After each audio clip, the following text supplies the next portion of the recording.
Look, I think Jodie hit on it, right? 20 years ago, we produced 75% of the crude oil that we used in this state.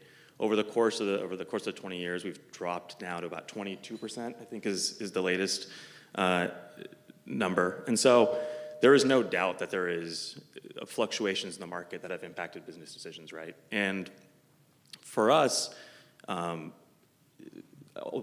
props I want to give to Sacramento over the last year is that there was a bill passed, SB 237, to increase. There's a recognition now that we need local production, right? And so with that recognition now, we have to invest that capital. And I think Jodie touched on it, right? When we're going around the country trying to attract investment into this state, we have to prove that there'll be a return on that. And so that requires refineries to stay in the state. I think that is something that we worry quite a bit about.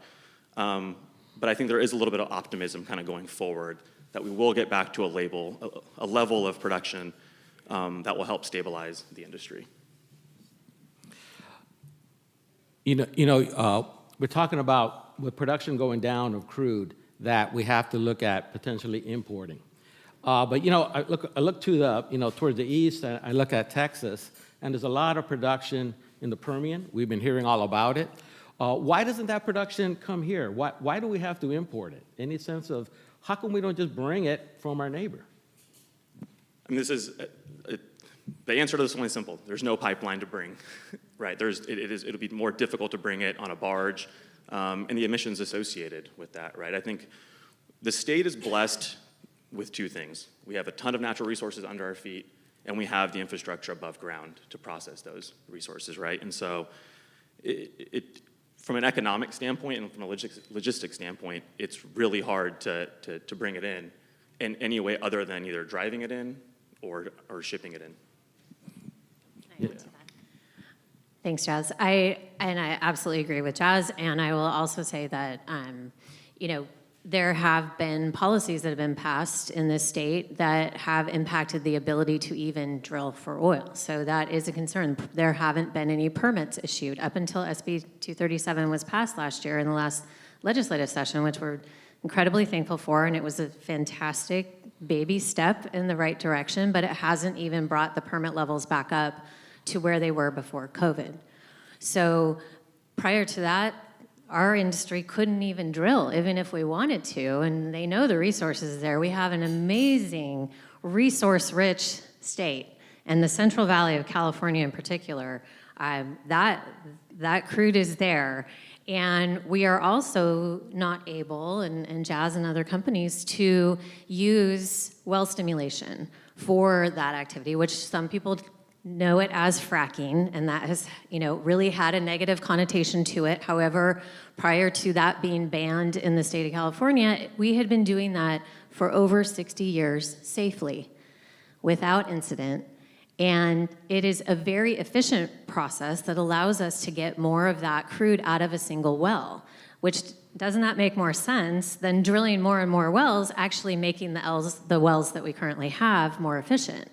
So not only are they not allowed to drill at all, they're not even allowed to use some of these great technologies that are in place to actually be even more efficient in what we're doing.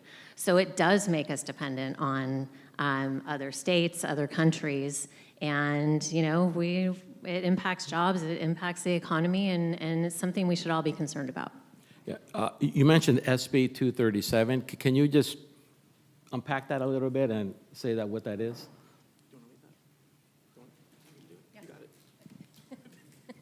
We're fighting over the microphone. So this allowed, there were many components actually of the bill, but one of the biggest pieces that we were so supportive of was 2,000 permits being issued for drilling in the Central Valley. So that, very thankful that we're able to move that forward. There were a number of other pieces of that bill as well. But that was really kind of the one big focus that we really are very appreciative of. And again, the baby step in the right direction. But Jazz. That's 2,000 permits are allowed under that? Yeah, so I think the number one thing it provides is certainty, right? So for the next 10 years, 2,000 new drill permits are allowed in Kern County. Any sense of what that'll do to production compared to today? I mean, it'll certainly, like Jody said, it'll be a baby step in the right direction, right? It'll certainly increase it. You know, for the last 3 years before the bill was, but the last 3 years, there hasn't been a single new drill permit given. And so I think over the course of the next few months, we'll see this new process play out. You know, companies from around Kern County have submitted applications for permits. We'll hopefully see that through, and we're optimistic that it'll raise the level of crude production in the state. You say not one permit? CalGEM has not issued one drilling permit? There has been no new drill permits in the state of California for 3 years. Oh, okay.